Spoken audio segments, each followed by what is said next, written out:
Oikein hyvä alkanutta viikkoa. Hei miten sä pääset mukaan Uusi suunta vertaistukiryhmään, joka me järjestetään Yrittäjäalumnien, Mieli ry:n sekä Lähitapiolan kanssa. Niin laittamalla mulle viestiä. Riittää, että sä oot yrittäjä. Yrittäjiä halutaan matkaan mukaan. Ja sellaisia yrittäjiä, jotka haluaa oikeasti nyt muuttaa sen suunnan.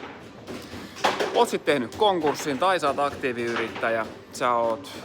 Koet jonkinlaista painetta nyt sit taloudellisesta tilanteesta. Markkinatilanne on huono. Se ei jollain tavalla suosi sua.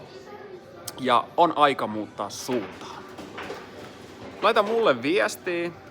Keskustellaan avoimesti. Ja siitä lähdetään 10 varsinaissuomalaista yrittäjää. Me valitaan ja sen jälkeen aloitetaan syksyllä, lokakuussa. Aivan uudenlainen konsepti. Uusi suunta, vertaistukiryhmä.